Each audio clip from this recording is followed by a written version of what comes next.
You wake up in the greatest city on Earth. Running water flows to your home through miles of engineered pipe.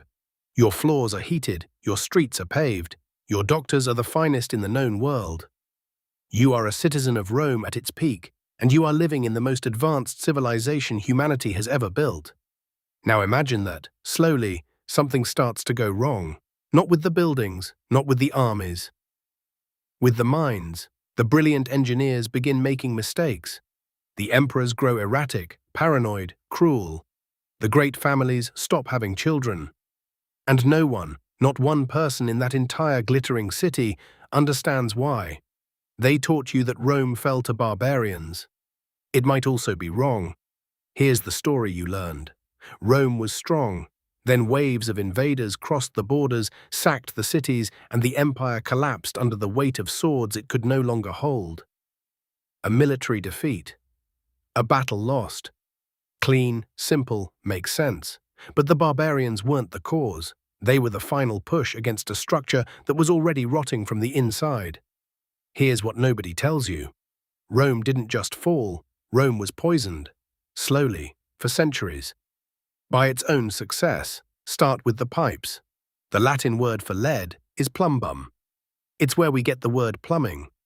And it's no accident. Rome's miracle of running water was built almost entirely out of lead. Lead pipes, lead-lined aqueducts, lead reservoirs.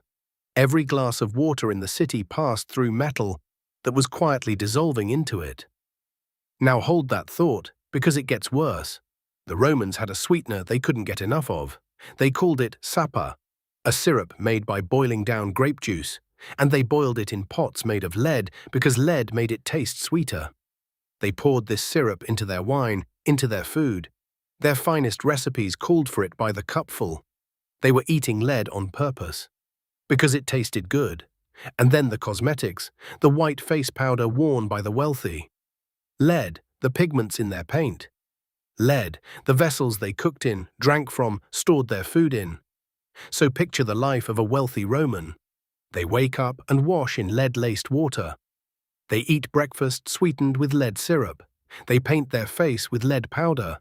They drink wine from a lead cup all evening. The richer you were, the more lead you consumed. And here's where it gets interesting. When archaeologists examine the bones of ancient Romans, they find lead concentrations far beyond anything natural, far beyond what a human body can carry without consequence. The evidence isn't a theory. It's written in their skeletons. Now read the Roman writers themselves. Their own physicians described a strange sickness creeping through the elite. Lethargy of the mind. Memory that wouldn't hold. Sudden rages, trembling hands.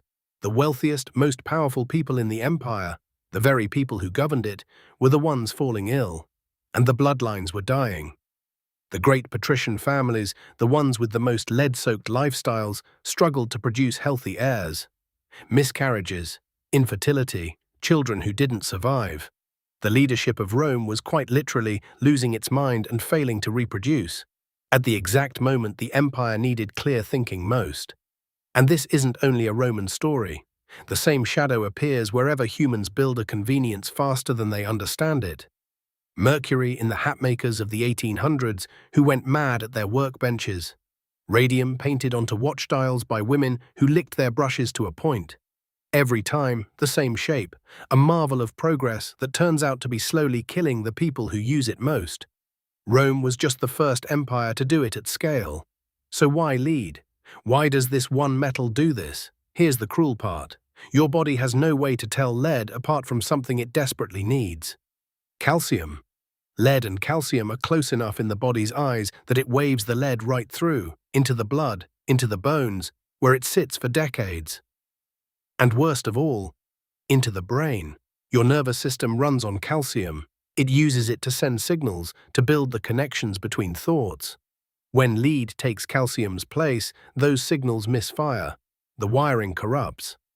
You aren't simply getting sick, you are slowly rewiring the machine you think with. Using a metal that breaks every circuit it touches, and a child's developing brain absorbs it fastest of all. Which means the next generation of Romans, the future engineers, the future emperors, were being damaged before they were even old enough to rule. The empire wasn't just poisoning its present, it was poisoning its future. We like to imagine that great civilizations fall to great enemies. A worthy army, a dramatic battle, a villain at the gates. But the truth is quieter and far more unsettling. Rome wasn't destroyed by something it feared, it was destroyed by something it loved. The sweet wine, the white powder, the running water that was the envy of the world. The comforts that proved it was the most advanced society on earth were the same comforts dissolving it from within.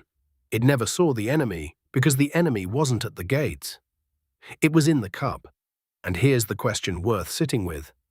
Every age believes its conveniences are safe. Every age trusts that the thing making life easier couldn't possibly be the thing taking it apart. The Romans drank their poison for 400 years and called it the good life. So what are we drinking?